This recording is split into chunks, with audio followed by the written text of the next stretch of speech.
사도신경은 이단들과의 논쟁을 벌이면서 하나님 그리고 예수 그리스도 또 그의 탄생 그리고 그의 죽으심과 부활에 대해서 교회에 대해서 우리가 어떤 마음을 가지고 또 어떤 믿음을 가지고 나가야 되는가 하는 것을 살펴보기 위해서 또 그것을 기억하고 고백하기 위해서 교회 회의를 통해서 만들어진 그런 작품입니다.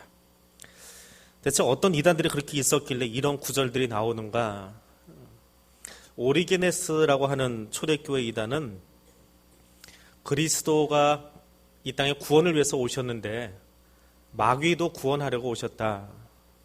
마귀의 자식이면 어떠냐? 가서 구원해가지고 바꿔놔야지. 그런 논리를 폈습니다. 마태복음 25장에 보니까 또 왼편에 있는 자들에게 이르실 때 저주받은 자들아 나를 떠나 마귀와 그 사자들을 위하여 예비된 영원한 불에 들어가라 이야기합니다. 마귀에게 준비된 것은 영원한 불이고 심판입니다. 그런데 오리게네스 이단이라고 하는 이 초대 교회 이단은 마귀도 구원의 대상이었다. 물론 잘못한 사람들, 범죄한 사람들 그들도 우리가 찾아가서 회개하도록 하고 하나님께로 돌아오게 해야 되겠지만 마귀는 아닙니다. 근데 그런 면에서 로만 캐톨릭이 가지고 있는 보편 구원론이라고 하는 것이 있습니다. 로만 캐톨릭의 보편 구원론은 김수환 추기경도 돌아가신 김수환 추기경도 직접 했던 강론 중에 직접 나왔던 이야기입니다. 어느 종교든지 상관없다. 불교가 됐건 유교가 됐건 아무 상관없다. 양심 있게 양심적으로 잘 살면 결국에는 선하신 하나님이 그들도 다 구원해 주신다. 이게 보편 구원론입니다. 교회가 이야기하는 보편 구원론, 교회가 이야기하는 구원론하고 로만 캐톨릭이 이야기하는 보편 구원은 같을 수가 없습니다. 그래서 비슷하게 생겼다. 그렇게 말할 수 없는 것이 사실은 로만 캐톨릭의 모습입니다. 포티누스라고 하는 사람은 그리스도가 다른 거룩한 사람들과 마찬가지로 훌륭하게 살고 하나님의 뜻을 행하다가 하나님의 아들이 될 자격을 얻었다.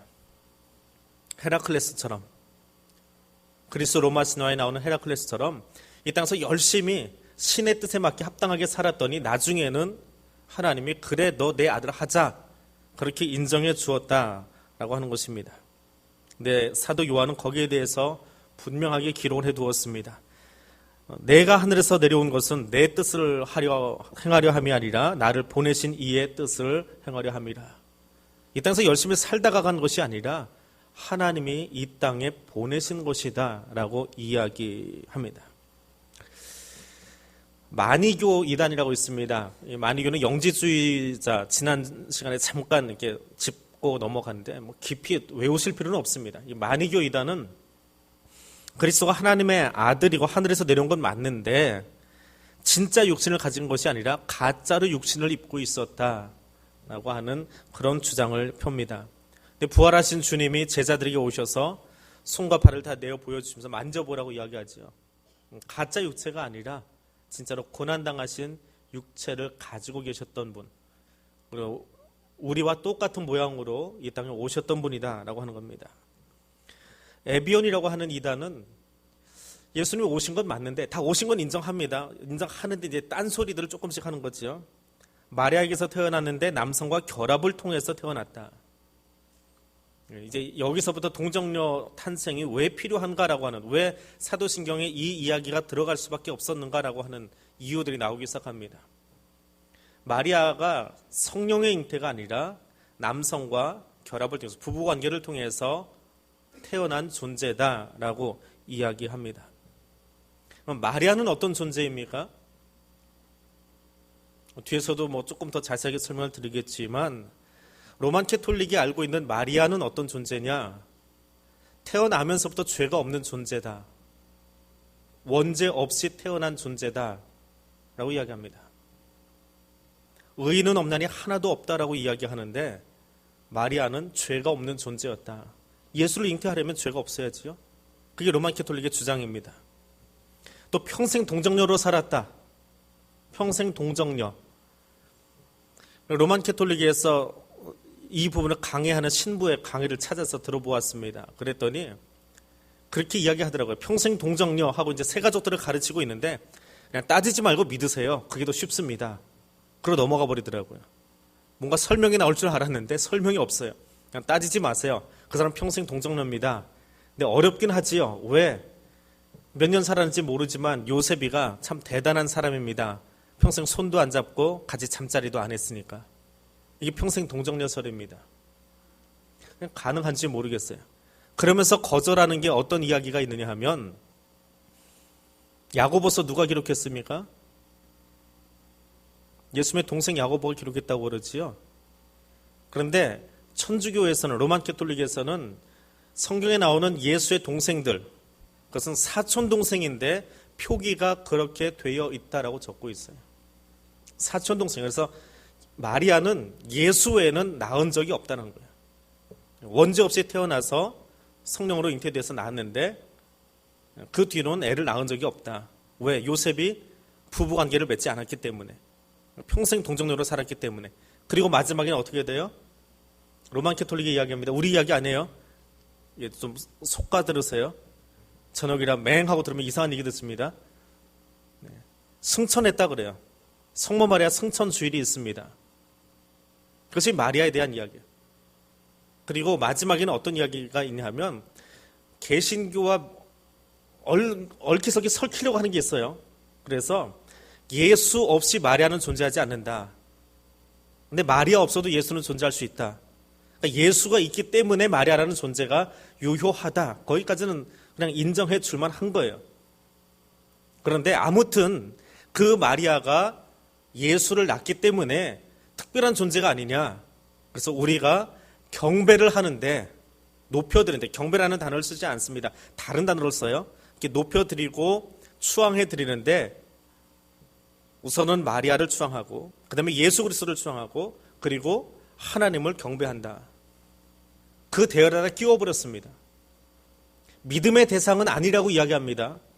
그 강론에 들어가서 보면 믿음의 대상은 아니에요. 믿음의 대상은 아닌데 경배하는 대상으로 하나님, 예수, 마리아 같이 내려놓습니다. 그 밑으로 성인들이 들어가요. 그 모습하고 우리 개혁신앙, 개신교의 신앙하고 어떻게 같다 혹은 비슷하다라고 이야기할 수 있습니까? 마리아에 대한 이야기, 고백이 아니에요. 마리아에 대한 이야기부터 이미 틀어진 거예요. 성경을 그대로 가지고 있지 않습니다. 발렌티누스라고 하는 사람은 아주 묘한 생각을 하나 더 했습니다. 이 사람도 이단인데요.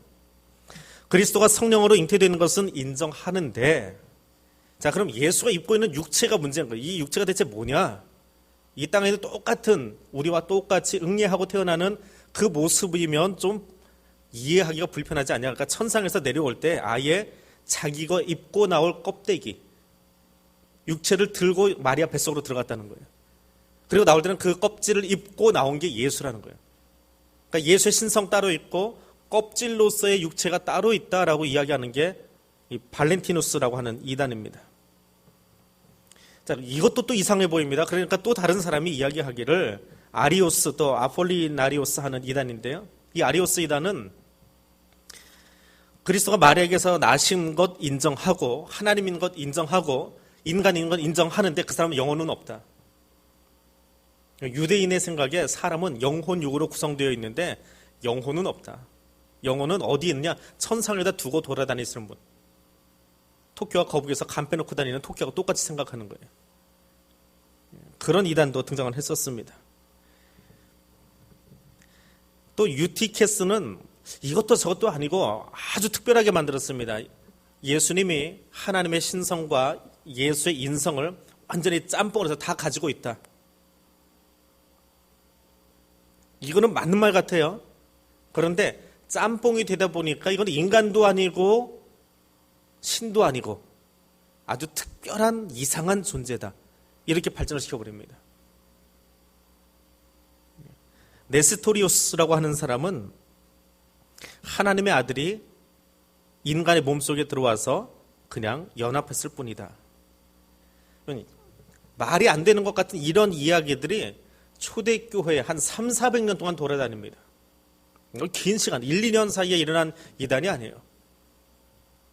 통일교회 문선명은 죽으면 끝나는 것 같죠. 근데 지금 또 그 자리 싸움 하고 있잖아요. 그 아들하고 어머니하고 누가 통일교회 수장을 맡을 거냐. 지금 미국에서 이쪽에서 서로 자기가 수장이다 그러고 대관식도 하고 막 난리가 났습니다 지금. 근데 이런 흐름, 인간의 생애 속에서 나타날 수 있는 70년, 80년 하다가 끝날지 모르겠지만 이단의 흐름이 그렇게 쉽게 끝나지 않는다는 거예요. 비슷하게 조금 틀어서 조금 바꾸어서 3, 400년 내려오는 동안에 앞에 부분 들으면 맞는 것 같아요. 근데 뒷부분 들으면 자세히 듣지 않으면 아니에요. 자, 그런 어수선한 혼란기 속에서 주님은 다시 온다 하니까 교인들은 재산 팔고 집 다 내놓고 교회 와서 기도만 하고 있고, 근데 그 주님은 300년 지나도 안 오시고 성경 공부를 전혀 안 합니다. 교인들이 안 하니까 예수 그리스도에 대해서 알지를 못하는 거예요. 그냥 교회만 들락날락 하고 있는 거예요. 자, 그런 상황 속에서 한 300년이 흐르고 나니까 교부라고 하는, 요즘으로 치면 이제 목사에 해당하겠지만 이 교부들이 교인들에게, 성도들에게 신앙은 이것이다라고 하는 중심을 빨리 잡아줘야지. 장황하게 설명하면 대학 나오고 대학원 나오고 해야 되잖아요.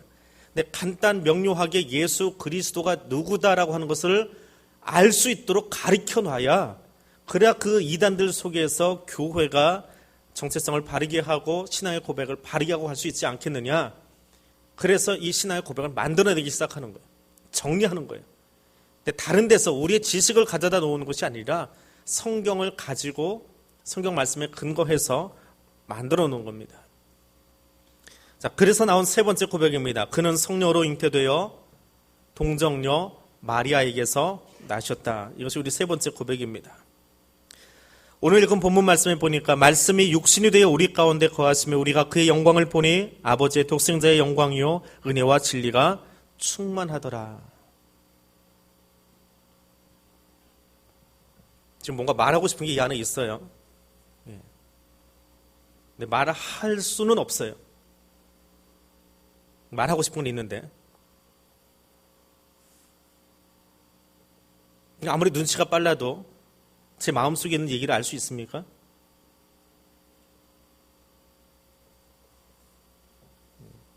나를 낳아주신 어머니도 내가 입 다물고 있으면 몰라요. 근데 입을 열어서 말을 하면 그것이 들리면서 사건이 되어져요. 말씀이 있어요. 태초에 말씀이 계시니라. 그 말씀이 천지를 창조하신 소리예요. 근데 눈에 보이지 않고 잡히잖아요. 근데 그 말씀이 육신을 입고 우리 가운데 온 거예요. 우리 가운데 보여진 거예요. 하나님이 무슨 뜻을 가지고 있는데 그것이 하나님의 마음속에 있는 동안은 아무도 알지 못합니다. 근데 그 말씀이 태초에 천지창조에 함께 하셨던 그 말씀, 그 소리가 육신을 입고 우리 가운데 오니까 그 예수 그리스도를 통해서 우리가 하나님을 알 수 있게 되었다라고 하는 거예요. 그것이 14절의 이야기입니다.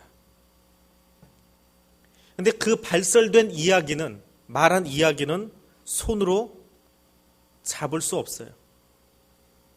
누가 지난번에 그 얘기 했던데 라고는 할 수 있지만 잡아지는 건 아니잖아요. 그럼 어떻게 하면 손으로 잡아볼 수 있습니까? 요즘 방법이 많잖아요. 펜으로 기록하는 방법도 있고 녹음기도 있고, 수요일에 안 나오신 분들은 집에서 유튜브로 보시더라고요. 유튜브가 뭔지 모르시는 분들이 있나? 인터넷에 동영상이 떠 있습니다. 요즘은 그렇게 기록하는 매체가 있기 때문에 말하는 것도 참 조심스러워요. 기록이 남아있어요. 예수님이 하신 이야기도 그냥 공중에 떠도는 이야기가 아니라 제자들이 복음서에다 기록을 해놓았어요. 이게 말씀이에요. 말씀이 우리 가운데 보여질 수 있도록 만들어져 있습니다. 자, 그럼 대체 예수님이 어떻게 오셨느냐? 자, 예수님의 수태고지, 예수님이 이제 마리아가 잉태하게 될 것이다 라고 하는 이야기입니다. 마리아는 그 당시 정황으로 보면, 그 당시의 사회 배경으로 보면 늦어도 16살, 빠르면 12살, 그 정도 될 겁니다. 보통은 신학자들은 한 16 정도의 나이로 봅니다. 12살에서 14살, 15살 사이에 여자아이들이 시집을 갑니다. 근데 1년의 약혼 기간을 두고, 그 약혼 기간을 왜 두냐면 그동안 살펴보는 거예요. 부정한 것이 있는가 없는가, 또 결혼할 수 있도록 남자도 준비도 해야 되고, 그래서 1년 동안의 약혼 기간을 두고 1년 뒤에 정식으로 결혼합니다. 근데 이 약혼이 우리는 요즘 약혼 잘 안 하지요. 그런데 우리나라가 가지고 있던 약혼하고는 훨씬 달라요. 결혼에 버금가는 그런 의무와 책임이 따르는 것이 약혼입니다. 약혼이 파혼돼 버리면 결혼 파혼한 것과 똑같은 그 효과가 있어요. 그래서 약혼했다, 정혼했다라고 하는 것은 결혼한 것과 똑같은 이야기입니다. 요즘 우리가 가지고 있는 생각과는 달라요. 대한민국이 워낙에 뭐 이혼을 1위를 막 달리고 있으니까 최근에는 황혼 이혼까지 2위를 달리더라고요. 참 잘못된 문화가 지금 우리나라에 퍼져가고 있는데, 자, 그 16살쯤 되어지는 여자아이에게 가브리엘이 나타나서 이야기합니다. 내가 아이를 가질 것이다 라고 이야기했더니 누가복음 1장에서 마리아가 그렇게 이야기합니다. 나는 남자를 알지 못하는데 어떻게 이 일이 있을 수 있습니까? 가브리엘이 그 다음 절에 이야기합니다. 성령이 내게 임하시고 지극히 높으신 이의 능력이 너를 덮으시리니 내가 아이를 가질 거다. 그때 마리아가 예 알겠습니다 합니다. 어떻게 알겠습니다 할 수 있어요?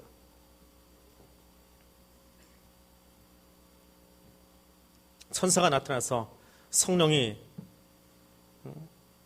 오늘 너와 함께해서 너 아이 갖게 할 거야. 성령이 내 위에 있을 거야. 그러면 여기 앉아계신 여자분들, 남자분들이 워낙에 못하는 거고 여자분들 그 말 믿을 수 있겠어요? 왜 못 믿어요? 성령님이 하시겠다는데. 가정이지만 천사가 지금 찾아와서 실제로 천사가 찾아와서 성령이 내 위에 덮어주실 것인데 너 옆에 남편 말고 성령을 통해서 너 임신할 거야. 성령이 덮어주니까. 그럼 그 말에 대해서 수긍하실 수 있겠냐고요. 천사가 한 이야기라니까요. 하나님 보낸 천사가. 근데 왜 아직도 도리질하세요? 이게 덮는다라는 말이 뭔지를 몰라서 그래요. 덮는다. 근데 유대인들은 아 그래요? 그러고 그냥 끄떡해버립니다. 마리아는 유대인이거든요. 유대인의 입장에서는 이 말이 납득이 되는 말이에요. 부담은 되지만 납득은 돼요. 부담감은 좀 뒤로 떨어뜨려 놓고 납득이 돼요. 왜? 덮는다라고 하는 것이 뭔지를 알고 있기 때문에. 우리는 덮는다라는 의미를 모르기 때문에 성령으로 잉태한다. 성령이 대체 뭘 했지? 어떻게 한 거지? 그 여자 몸속에 들어가서 뭘 어떻게 이리저리 꽈가지고 뭐 하나의 세포를 만들고 이런 복잡한 생각을 하는데 유대인들은 그런 생각 안 합니다. 유대인들의 하나님에 대한 신앙은 어떻게 보면 약간 맹목적이에요. 출애굽한 뒤에 이스라엘 백성들이 광야를 지나갈 때에 하나님이 그들에게 어떤 모양으로 함께 하십니다. 하나님이 그들과 함께 하시면 보여주는 게 하나 있어요. 낮에는 뭐로?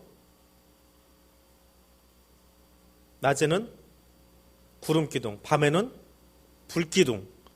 그 구름기둥과 불기둥이 이스라엘 진영을 어떻게 했어요? 덮었어요. 덮었다고요. 그게 하나님이 그 백성을 함께 하면서 보호해 주신다라고 하는 의미예요. 그 선지서에 보면 하나님의 영이 그 백성들을 덮으리니 그들이 예언하게 될 거다 그래요. 덮는다라고 하는 말은 이 머리 위에다가 비 올 때 비닐로 하나 덮어 쓰는 이 말이 아니라고요. 이 말이 아니에요. 비닐 한 장 덮어서 우산으로 내 머리를 가리고 지나갔더니 비 안 맞더라. 비 올 때 요즘 비 자주 오지요. 우산 들고 나가면 머리에는 비 안 맞잖아요. 그런 식의 덮는다라는 표현이 아니라고요. 구름 기둥이 그들을 덮었다라고 하는 것은 외관상 보기에는 구름이 위에 펼쳐져서 뜨거운 태양을 막아준다라고 하는 외견상의 겉으로 보이는 의미도 있지만 그 말은 하나님이 그들 백성 하나하나의 상태를 너무 잘 아셔서 그들에게 구체적으로 삶 속에 개입하시고 그들을 보호하시고 함께 하신다는 의미예요. 햇빛이 보이지 않고 한여름에 비도 안 오고 구름만 계속 며칠 동안 껴있어 보십시오. 그 날씨가 좋은가? 해 좀 났으면 할 거예요. 구름 기둥이 펼쳐져 있는데 40년 동안 떠나지 않고 매일 해를 가려버렸어요. 매일 구름 낀 날씨라고요. 그럼 그게 좋은 날씨예요? 나쁜 날씨예요? 좋은 날씨일까요? 나쁜 날씨일까요? 나쁜 날씨예요. 구름 기둥이 머리 위에 있다라고 하는 것은 늘 태양을 가려놓는 건 아니에요. 40년 동안 하루도 빠짐없이 태양이 보이지 않았다. 머리에 곰팡이 씁니다. 몸에 질환이 와요. 그럼 언제 구름이 사라졌다 덮였다 했을까요? 그것을 가장 잘 아시는 분이 하나님이세요. 그게 덮는다라고 하는 표현이에요. 이스라엘 백성들이 광야 40년을 지나면서 필요한 만큼의 햇빛은 쬐어야 돼요.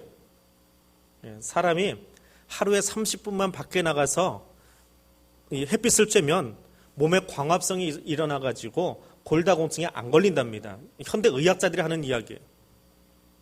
광야 40년을 지나가야 되는데 이 백성들이 골다공증 걸리지 않고 살아가야 돼요. 그러면 적절하게 햇빛도 비추고, 근데 너무 뜨겁게 비추면 머리가 익어버려요.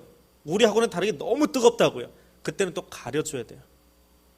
그러니까 그때가 언제냐, 얼만큼 쬐야 되고 얼만큼 닫아줘야 되고, 이것을 가장 잘 하는 것이 덮는다라고 하는 거예요. 하나님이 구체적으로 그 삶 속에 함께 하는 거예요.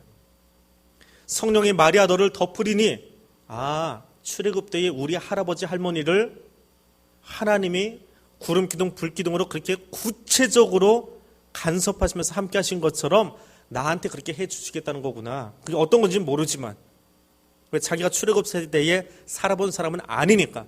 그런데 아는 것은 뭐냐 하면 덮는다라는 말이 무엇인지는 아는 거예요. 하나님이 구체적으로 나와 함께 하신다. 그러면 내가 남자는 알지 못하지만 임신할 수 있어. 왜? 그 이야기를 하신 분은 하나님이시니까. 하나님이 누군지 알고 덮는다는 말이 무엇인지 아니까 알겠습니다. 주의 여종이 듣겠습니다. 라고 말하는 거예요. 흙으로 사람을 빚으사. 성경은 흙으로 되는데 흙의 먼지라고 하는 뜻입니다. 티끌을 모아서 티끌로 사람의 모양을 만들었어요. 그리고 거기다가 뭘 하셨습니까? 뭐 하셨어요, 하나님이? 건전지 집어넣으셨어요? 모터를 달아놓으셨어요? 했더니 사람이 됐잖아요. 흙덩어리에게 훅 했더니 여기 사람이 됐다고요. 그런데 저렇게 잘생긴 사람한테 하나님의 손을 위에다 슬쩍 얹기만 해도 일이 일어나요, 안 일어나요? 창조를 믿는다면, 하나님의 창조주라고 하는 것을 고백할 수 있다면, 그 창조 가운데 인간이 어떻게 생겼어요? 생명은 아예 없던, 원래 무생물이에요. 흙덩어리, 찰흙덩어리, 진흙덩어리예요. 진흙은 너무 잘생긴 거예요. 그건 도자기가 되니까. 그냥 흙먼지 가지고 꾹꾹 해가지고 하나님 손으로 했는지 뭘로 했는지 하여튼 빚어서 여기다 갖다 놓고는 훅 했더니 사람이 됐다고요. 그게 하나님의 능력입니다. 근데 하나님이 그 사람 머리 위에다가 내가 너 좋아해, 너 아이 가져라 이러고 지나가면 임신이 돼야 안 돼요? 굳이 하나님이 만지고 잠재워 놓은 다음에 거기다가 요즘 외과적으로 수술해가지고 시험관 아기 만들듯이 그렇게 해야만 임신이 되나요? 그건 하나님이 창조주인 것을 고백하지 못하는 거예요. 사도신경의 제일 첫 번째 고백이 뭡니까? 나는 믿습니다. 하나님이 어떤 분이신 것을? 창조주인 것을. 그 창조주이신 하나님이 마리아에게 성령으로 덮었어요. 너 순종할 거지? 손 댄 것도 아니고 그냥 덮으셨어요. 하나님의 손이 말이 그냥 거기 선포된 거예요. 있기만 가도 성령이 되는데, 생명이 되는데, 하나님이 직접 이 사람을 구체적으로 선택해서 그럼 임신한다고요. 거기에 뭘 어떻게 했을까? 어떤 작용이 일어났을까? 이제 와서 21세기 과학자들이 보니까 첫 시간에 이야기했지만 여성의 미토콘드리아도 발견해보고 남자의 Y 염색도 발견해보고 믿지 못하니까 사람들이 하는 짓이에요. 그거는. 창조주 하나님은 스칠 필요도 없어요. 그냥 말씀하시면 되는 거예요. 그것이 동정녀로 나셨다라고 하는 거예요. 자, 예수님이 태어나셨습니다. 나사렛 사람 요셉과 마리아가 베들레헴에 가서 출산합니다. 왜 베들레헴에 가서 아이를 낳습니까? 나사렛은 예수가 태어나서 살던 뛰어놀던 동네인데 원래 삶의 자리예요. 근데 왜 베들레헴 갔어요? 오늘 새신자 교육하고 있는 거예요. 하도 모르는 것 같아서. 예. 새가족 교육하고 있는 거예요. 어려운 얘기 안 물어봐요 지금. 왜 베들레헴 갔습니까? 로마 황제 아우구스투스가, 발음도 잘 안 돼요. 아우구스투스가 호정령을 내리죠. 로마의 평화기가 찾아오면서 로마가 자기 나라 제국 안에 인구의 90%가 노예예요. 근데 얘들이 어디 있는지 알아야 세금도 걷고 군대도 움직일 수 있기 때문에 너희 원래 땅으로 가라. 왜? 그래야 동네 사람들이 서로 알아보고 얘 우리 동네 사람 맞아요 하고 체크를 해줄 수 있으니까. 요즘에 뭐 우리나라는 전산이 잘 돼 있어가지고 부산 가서도 주민등록 등본 띄고 자리에 앉아서도 컴퓨터로도 떼잖아요. 근데 2000년 전은 그렇지 않았다고요. 이 사람이 우리 동네 사람인지 알려면 원래 살던 자기 호적지, 원적지에 가야 돼. 그런데 요셉의 원적지는 어디였어요? 베들레헴이었어요. 그래서 거기 가서 호적하는 인구조사에 응하는 거예요. 혹시 징집령이 떨어지면 가야 되고 세금도 내려면 인두세, 2당 얼마씩 인두세가 있어요. 그것도 내야 되고 하니까 거기 갔다가 산딸이 돼서 거기서 아이를 낳게 된 거예요. 그리고 살기는 원적지는 거기인데 어디로 가요? 자기가 원래 뛰어놀던 동네 나사렛. 근데 예수라고 하는 이름이 워낙에 흔해요. 워낙에 흔한 이름이에요. 워낙에 흔해서 그 예수를 구별하려고 나사렛 예수다라고 부르는 거예요. 나사렛이라고 하는 말은 이스라엘 사람들에게는 촌놈이라는 소리예요. 쉽게 얘기하면. 갈릴리도 촌인데 그 갈릴리에서 더 구석으로 들어가야 나사렛이라고 하는 동네가 있어요. 그러니까 나사렛 예수 하는 말은 우리 신앙인들이 부르기에는 구별하는 이름이고 예수를 확실히 알기 위한 호칭인지 모르겠지만 당시의 사람들이 나사렛 예수 하면 예수 제자 중에 하나도 그랬잖아요. 예수 만나기 전에. 나사렛에서 무슨 선한 게 태어나. 그리고 이야기할 만큼 나사렛은 촌동네였다고요. 그러니까 주님이 오셨다, 주님이 여기 오신다라고 하는 이야기는 뭐예요? 예수님이 이 땅에 오신 것은 가장 낮은 자리로 찾아오신 것을 이야기하는 거예요. 태어나신 것도 베들레헴에, 예루살렘으로 오지도 않고 베들레헴에 마을 구유에 태어나셨어요. 방이 없어가지고 마을 구에 태어나셨어요. 근데 살기도 어디서 살았습니까? 예루살렘에서 우리로 치면 강남구 청담동에서 학원 돌아다니면서 열심히 공부해가지고 내신 등급 따고 좋은 대학 가고 그렇게 잘한 게 아니라 어디서? 나사렛에서 살았어요. 낮아졌는데 아기의 모습으로 낮아졌는데 촌사람으로 사람들의 가장 힘들고 어려운 자리로. 우리 조선시대 가장 천한 직업이 뭡니까? 제일 천한 직업 뭘로 쳤어요? 조선시대를 안 살아보셔서 모르시나요? 백정을 치지요. 이스라엘 사람들은 제일 천한 직업이 뭘까요? 그냥 그럴 때는 때려 맞추면 돼요. 목수예요. 네. 왜? 할 게 없으면 사람이 재주도 없고 가진 것도 없고 할 게 없으면 자연에 있는 것을 갖다가 가공해서 팔아야 돼요. 백정이 왜 상놈이에요? 나만 하는 게 힘밖에 없으니까 짐승 잡아 죽이는 걸로 먹어 사는 거예요. 그런 의식 구조가 있어요. 옛날 사람들에게. 그래서 목수는 천한 직업이에요. 근데 주님이 그 자리에서 30년 일반적인 생애를 사신 거예요. 윌리엄 캐리라고 하는 아주 유명한 사람이 하나 있습니다. 선교사인데 인도에 가서 선교를 하신 분이에요.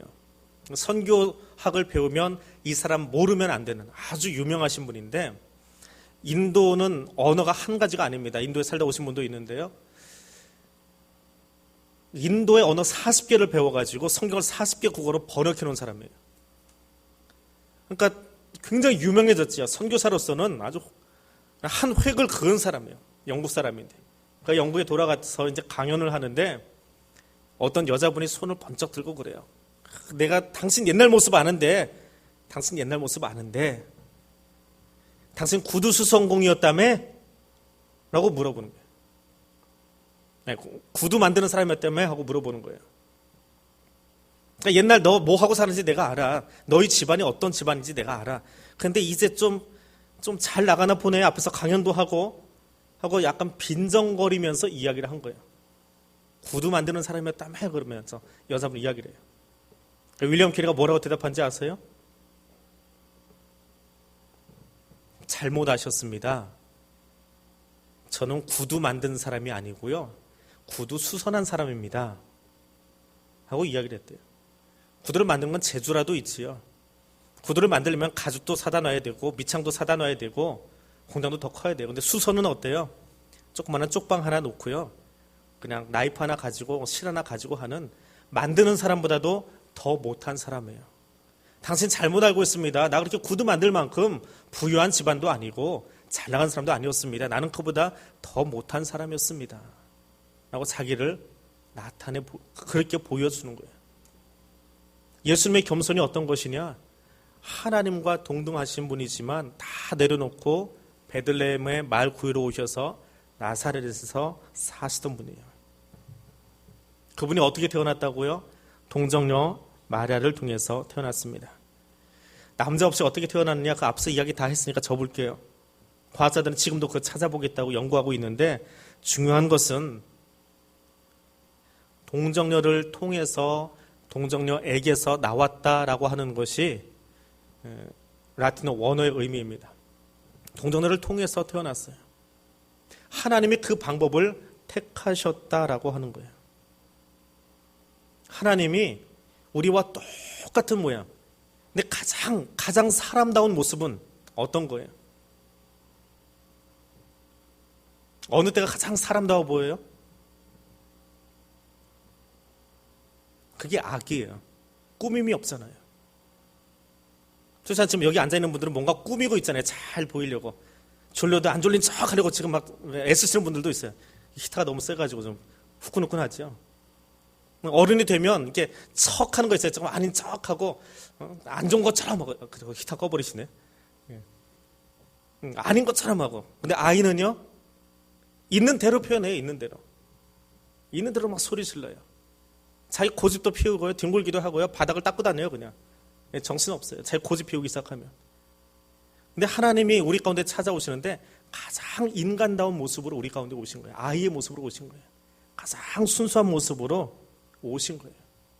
그럼 사도신경을 우리가 외우면서 고백하면서 우리가 할 것이 무엇이냐 하면 하나님의 방법을 그대로 존중하는 거예요. 인정하는 거예요. 예수의 수태고지, 너 아이를 가질 것이다 라고 하는 것이나 혹은 예수를 안고 있는 마리아의 모습이나 성화를 그려놓은 것들이 참 많이 있습니다. 성경을 묵상하고 깊이 묵상하고 예전에는 그 그림을 통해서 설교를 해요. 왜? 글을 모르니까. 지금 수협에 나오신 분들 중에는 글 모르는 분은 없는 것 같아요. 대한민국은 참 문맹률이 낮아요. 그런데 2000년 전 세계는요, 문맹률이 그렇게 높아요. 막 그렇게 멀리 안 가도 돼요. 우리 조선시대 후반기 대한제국 그때만 해도요, 문맹률이 굉장히 높았어요. 그런데 글씨를 모르니까 성경을 가르치려면 어떻게 해야 돼요?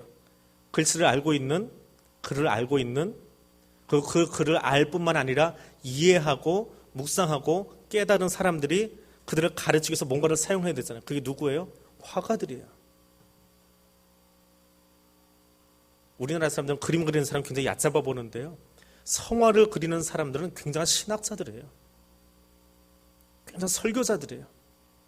성경을 깊이 묵상한 사람들이에요. 묵상하고 거기서 그 의미를 찾아내는 거예요. 그리고 그림을 그려요. 근데 그 성화 중에 수태고지라든지 예수의 탄생이라든지 예수의 일대기를 그린 것 중에 예수가 여자에서 이렇게 태어났다, 그 부분이 이렇게 신기한데 내가 연구해 보니까, 내가 묵상해 보니까 말이야, 동정녀에게서 태어났는데 그것은 이런 거야 하면서 출산 장면 그려놓은 성화 보신 분 계세요? 어떤 화가도, 성화 작가도 그걸 그리지는 않았어요. 왜? 그것이 우리 믿음에, 그것을 알고 그 그림을 본다고 해서 우리 믿음에 도움이 되는 것은 아무것도 없기 때문에. 그럼 무엇이 우리 신앙에 도움이 되느냐? 그것을 묵상하고 그린 것들이 성화예요. 시청각 교육하기 위한 교보 자료예요. 우리 유치부, 유년부 할 때 그림 그려놓고 인형극하고 보여주잖아요. 그 짧은 인형극 속에 아이들이 5분만 집중하고 나면 집중력이 다 떨어져 버리는데 쓸데없는 주절주절하는 다른 이야기 필요 있습니까? 짤막하게 요점만 보여주면 되잖아요. 마찬가지로 그림 한 장에 이걸 보면서 예수님이 이렇게 태어났구나라고 보는 사람이 느끼고 고백할 수 있어야 되는데, 거기에 지금 과학자들이 따지는 것처럼 거기에 DNA가 어떻게 생겼고 미토콘드리아가 뭐고 거기다 그려놓을 필요가 있냐고요. 신앙의 고백의 대상이 아닌 거예요. 하나님이 선택하신 가장 기가 막힌 방법, 가장 순수하게 우리에게 찾아오신 방법, 그것이 마리아를 통해서 여기 오셨다라고 하는 거예요. 하나님이 이 땅에 한 여인의 몸을 빌어서 오셔야 될 만큼 우리를 사랑하셨다라고 하는 거예요. 그것이 사도신경의 세 번째 고백이에요. 말씀을 정리합니다. 이 말씀을 바라보면, 이 말씀을 들으면서 우리가 고백할 것 제일 첫 번째 건 이거예요. 예수님은 성령으로 잉태되었다라고 하는 거예요. 이 이야기, 성경의 이야기의 주도권은 내게 있지 않아요. 내 지식에 있는 게 아니에요. 누구에게 있어요? 하나님께 있어요. 성령으로 잉태하셨고 성령이 모든 일의 역사에 함께 하셨다라고 하는 거예요. 이야기의 시작이 사람에게 있지 않습니다. 성경서를 딱 폈는데 거기에 암흑의 과학자가, 위대한 암흑의가, 위대한 어떤 목사가, 그렇게 안 나오잖아요. 태초에 누가? 하나님이 천지 창조하시면서 이야기가 시작돼요. 성경의 마지막은 하나님의 마무리 지어주세요. 하나님의 이야기예요. 그 고백을 하는 거예요. 두 번째는 창조주 하나님께서 우리의 역사와 문화와 시간과 사건 속으로 구체적으로 들어오신 거예요.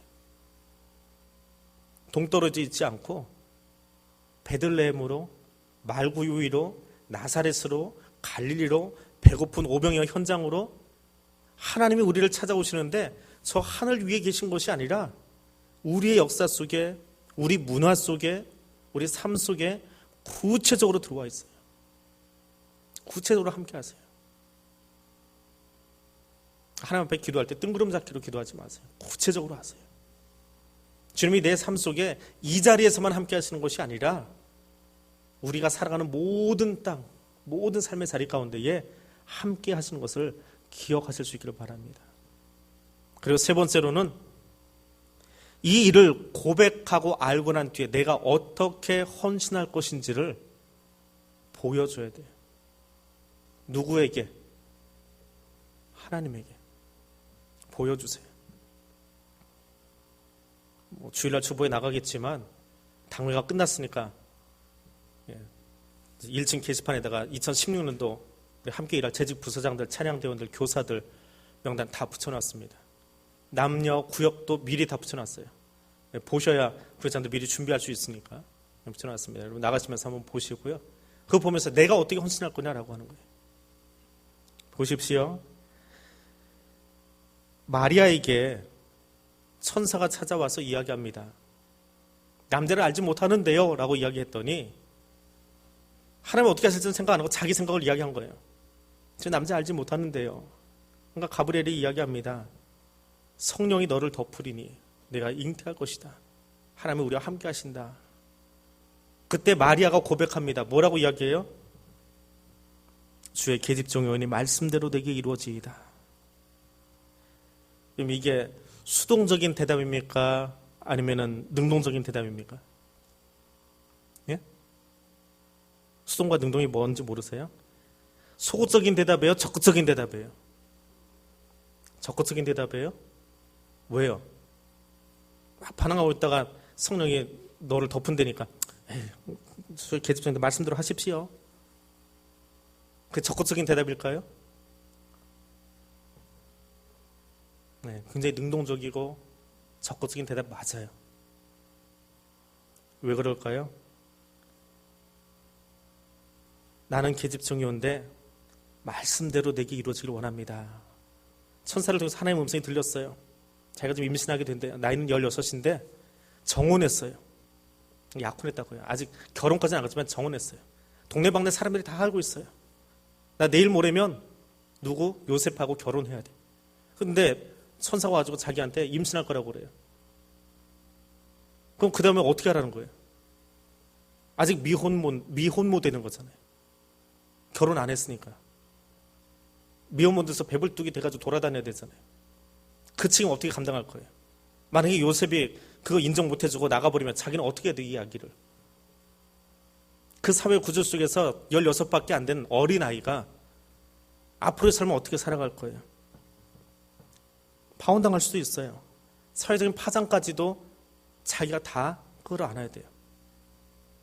요셉이 혹시 인정해 주셔도 옆에서 따라다녀도 참 불편할 거예요. 요셉과 부부관계를 맺고 된 것이 아니니까. 그 모든 짐을 내가 다 끌어안고 어렵고 힘든 그 이야기를 다 끌어안고 내가 하나님 말씀하시면 순종하겠습니다. 그래서 그 말은 굉장히 적극적인 대답이에요. 하나님께 헌신하는 것, 하나님 앞에 나를 드리는 것은 소극적으로 할 수 없어요. 거기는 책임이 있고 내가 감당해야 될 십자가들이 있는 거예요. 마리아에게 천사가 찾아와서 이야기할 때에 마리아가 했던 그 고백은 오늘 우리가 나눠야 될 고백이기도 합니다. 하나님의 구원 역사 속에서 나를 선택해 주신 것, 오늘 나를 일할 수 있도록 세워주신 것, 그냥 마냥 즐거운 것이 아니에요. 거기에 대한 책임이 있고 감당해야 될 몫이 있어요. 무거워요. 힘들어요. 꼭 나만 시키는 것 같아요. 다른 사람은 그냥 편하게 가는 것 같은데. 내일은 보면 나만 시키는 것 같아요. 다른 사람도 다 자기 나름대로의 무게의 십자가를 지고 있지만 내 것 보면 나는 헛소리 나잖아요. 근데 나가면서 보세요. 자기 이름 찾아서. 내 것만 무거워 보여요. 거기 이름 써 있는 분들. 다른 사람 거는 괜히 가벼워 보이는데 내 거는 무거워 보인다고요. 그게 십자가예요. 근데 그것을 능동적으로 적극적으로 받아들이는 거예요. 그 신앙 고백이 이 안에 다 같이 담겨 있는 거예요. 마리아의 이야기를, 예수의 탄생을 우리가 고백하면서 나도 그렇게 살아가겠습니다라고 하는 헌신의 고백이 거기 담겨 있는 거예요. 오늘 그 삶을 살아갈 수 있기를 원합니다. 로만 캐톨릭 이야기 하나만 더 할게요. 로만 캐톨릭은요, 우리하고 다르게 행위 구원을 이야기합니다. 행동으로 뭘 하면 구원 받는데요. 제일 우리가 잘 알고 있는 게 보속한다라고 하는 거예요. 그 신부 앞에 가서 자기 고해성사 다 하면 맨날 반복해도 괜찮아요. 고해성사만 하면 용서가 돼요. 근데 이게 어느 정도로 발전하느냐 하면 매년 11월 달이 되어지면 교황청에서 전 세계 천주교인들에게 교황의 명령이 하나 내려와요. 이 11월 한 달 동안은 이미 지나갔어요. 지난달까지요. 다 그 성당에 나와서 기도하라는 거예요. 1년 중에 한 달은 나와 있어야 돼요. 누구를 위해서, 11월 달에 누구를 위해서 나오냐면 돌아가신 아버지, 어머니, 할아버지, 할머니 위해서.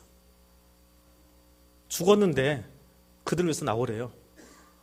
그리고 그 11월 동안 거기에서 내가 열심히 기도하면 연옥에 떨어져, 천국 가지 못하고 연옥에 가 있던 그 사람이 천국 간대요. 이 11월 달에 하는 행위예요.